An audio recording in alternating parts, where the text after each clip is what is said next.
Welcome back to Buy or Sell, the series where you pitch me your predictions for the theme park world, and I either buy or sell them and explain why. If you want your idea considered for the next video, leave a comment below starting with buy or sell. In this episode, we look at Zamperla's future as a coaster builder, where Alpenfury lands Canada's Wonderland in the new Six Flags chain, and if Kings Island has an alternative agenda for pitching Beast 2.0. This is Buy or Sell, episode 33.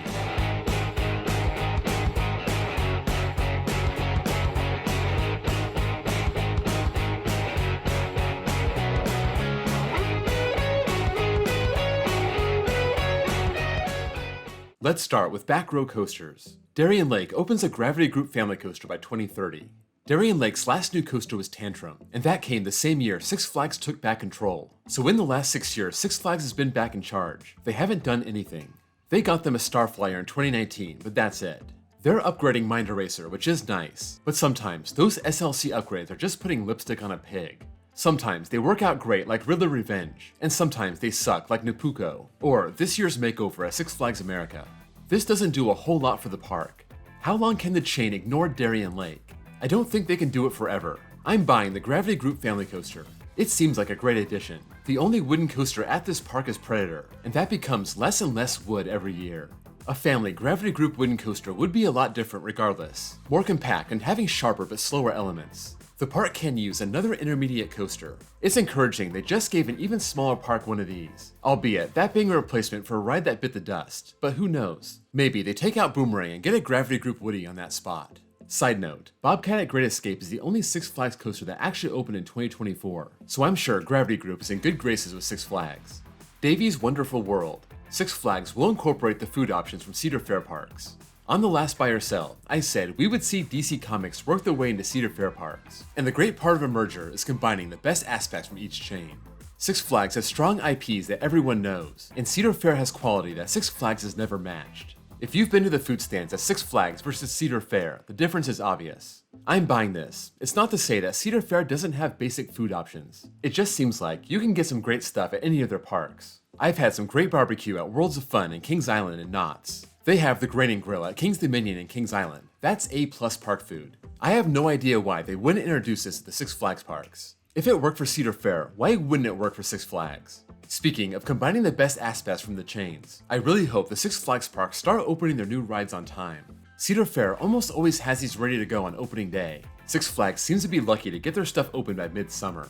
Sonic. Zamperla never builds another major thrill coaster ever again. The latest news out of Cedar Point is not good. There's no way to spin it. Top Thrill 2 was open for a week. They found major problems with the trains. The park said the closure would not be a summer-long thing. The ride was seen testing on a couple occasions after it went down. And yet, by late August, they said it was done for 2024. It's obvious Zamperla thought they had the answer, but it didn't work. Now, they have the whole offseason to figure it out, and their future might hang on Top Thrill 2's success. That being said, I'm selling this. Even if Top Thrill 2 fails and Cedar Point either tears it down or gets Intamin to fix it, Zamperla won't abandon their new line of thrill coasters. They may never take on a 120-mile-an-hour, 420-foot swing launch, but their Lightning model looks very good, and their trial and error with Top Thrill 2 will only make the company stronger. That project may not work out in the end, but they can use what they learned on their normal-sized thrill coasters. Mid-course discourse. We see no new B&M flying coasters open in the next decade. B&M built 11 flying coasters between 2002 and 2016. Since then, nothing. This model dropped off the board. At first, every 2 to 3 years adding a new one, 2 of them popping up in 2015, Flying Dinosaur in 2016, and that was it. As far as I know, these haven't had major technical problems. I know there's a lot of moving parts, that makes the dispatches super slow, but these are very popular and we have never seen one have extended downtime. We haven't seen a park give up on a flying coaster, and I'm sure B&M still sells them, so I'm selling the idea that we will not see a new one over the next decade. I had a buy or sell about a new B&M flyer coming to the US by 2030 and I sold that. But if you're giving me until 2034 and including the whole world, sign me up for that. The latest models were sold to Japan and China, and it just seems inevitable we will see someone in Europe and Asia buy a new one. Thrills have a beard. Beast 2.0 is just a decoy to distract us from Kings Island's new coaster. Kings Island has been throwing a lot of stuff out there and trying to see what's gonna stick. This would be the next coaster to go on the old Vortex plot. They're talking about a 200-foot tower coaster, that including an upside-down launch. This looks like a Mock Rides Extreme Spinner, and I think that'd be a great fit. They are also talking about a 300-foot dive coaster. Again, something I could definitely see there. On the more mild side, you also have a well-themed dark ride coaster and a family launch coaster, something very similar to Big Bear Mountain. These are all realistic, but the one that got everyone's attention was the Beast 2.0, a concept that would extend the Beast onto the Vortex plot, giving it a third lift and more than 10,000 feet of total track, a new 184-foot drop and 74-mile-an-hour top speed. That would make it the world's tallest and fastest wooden coaster once again. And honestly, I think they might be serious about this, but I'm gonna buy it being a decoy. The Beast is a classic, and this is a gimmick. The Beast is also famous for having an amazing wooded setting, being so far from the rest of the park. Those pitch dark night rides. So, are they really gonna bring this back to the main park for the last section? That seems like it would hurt the mystique of the Beast. If they were to do this, it seems like they would do this out in the woods and not bring that last section back into the park. Kings Island is huge, it's one of the chain's favorites, and any of those first 4 options seems completely reasonable. Getting a brand new, state-of-the-art ride on that great plot of land makes sense. Messing with a legend doesn't. I think Kings Island is pulling our leg, having a little fun. They went through the trouble of mocking up a design, but I think it's at least 95% a joke. Nerdy. After relocation, Elitch Gardens has a future in the Six Flags Cedar Fair chain. Elitch Gardens is currently in downtown Denver, moving to that location in 1995, spending over 100 years in the other location in the same city. For several years now, they've been talking about moving the park once again, and that could breathe new life into it. Six Flags owned this park once and sold it. Now, it's owned by Kroenke Entertainment, managed by Premier Parks. If they decide to move it, and incur all the costs that go along with that, they're gonna want top dollar from a buyer. Given Six Flags' history with the property, would they really pay a ton to get it back? I'm selling this. It's in Denver. That's a major city. It doesn't have much competition, so the park should be attractive. But Six Flags didn't give it much investment, and there's no reason to believe that will change. It doesn't make much sense to me. Maybe it's like Michigan's Adventure, profitable despite little investment, so why bother? If the new chain expands, I could see them going after a Palace Park, but not the new Elitch Gardens. Ejector airtime. Worlds of Fun's next coaster will be a B&M mini dive. These mini dives became popular in the 2010s. We had a bunch open in Europe, and starting in 2022, they started invading the States. Emperor at SeaWorld San Diego, then Dr. Diabolical, Iron Menace, and the just announced Wrath of Rakshasa. I know that one's 180 feet, but if it's under 200 feet and considered B&M's custom narrow model, I put them all in the same group. We've seen these come to big and small parks, but the one that makes me buy this is Iron Menace. Dorney Park is on the level of Worlds of Fun, one of those Cedar Fair parks that gets a new coaster every 10 years or so, and unless their plans for Worlds of Fun changed, we could be waiting a very long time for a new coaster. They just got Zambezi Zinger in 2023, but this buy or sell doesn't put a time frame on it. Just, will this be their next coaster? And I think it will be. A small dive coaster is a perfect addition for Worlds of Fun. Sure, they could use a launch coaster, that's their biggest gap. But when you consider the capacity, the reliability, the marketability, dive coasters are money in the bank, and there's nothing else like it anywhere near Worlds of Fun. Something small, either linear or compact, 3 or 4 inversions. Worlds of Fun definitely has a space, they just need the will to invest. FRFR Gaming. Kentucky Kingdom announces a new generation Vekoma in 2025.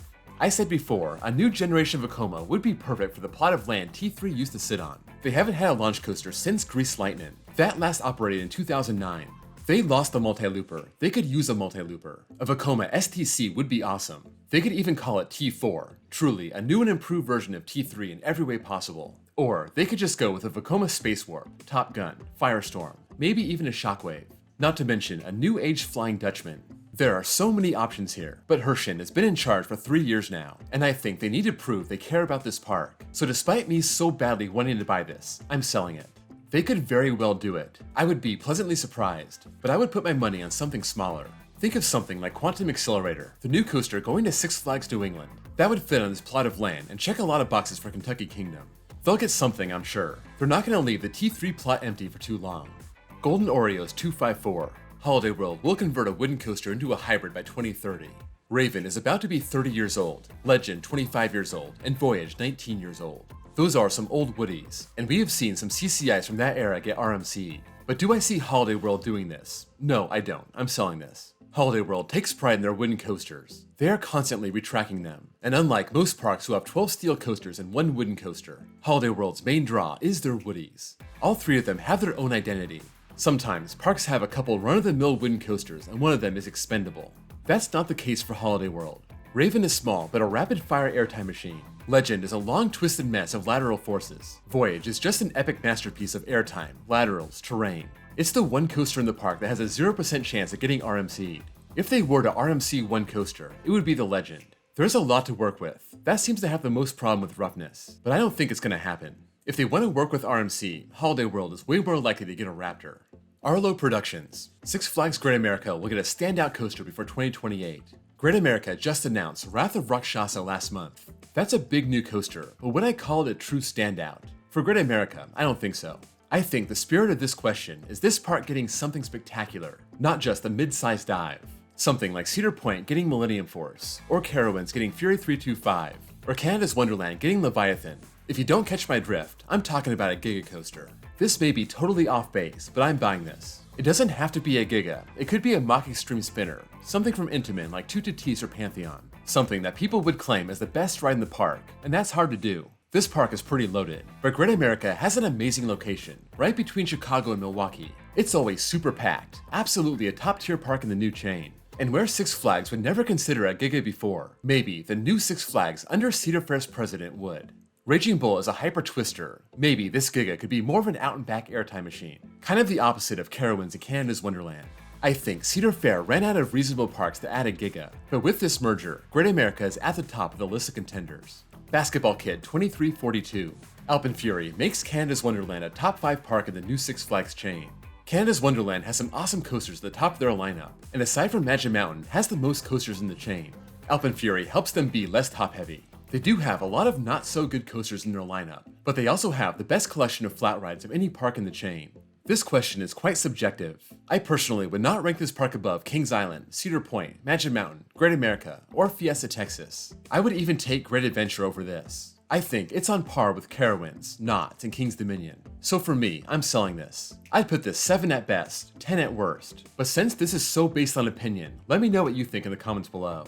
This guy, once again, you know who you are. Universal will never build a coaster over 200 feet. Universal has built 30 coasters across 7 parks, and so far they have not cracked the 200-foot mark. They really haven't come that close either. I think Rip Ride Rocket is the tallest. That's 167 feet tall, and this is the type of coaster where they could top 200 feet. Not super themed, mostly, if not entirely outdoors, and still, they chose to stay under 200 feet. Look at Hollywood Dream at Universal Japan. That's a B&M Hyper, a model that's almost always over 200 feet, but only stands at 144 feet.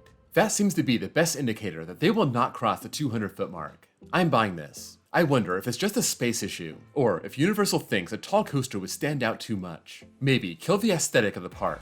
I don't think it's about being too thrilling. They've built plenty of A+ extreme coasters. It could just be about looks, and they want to keep everything at a moderate size and keep it with a good setting.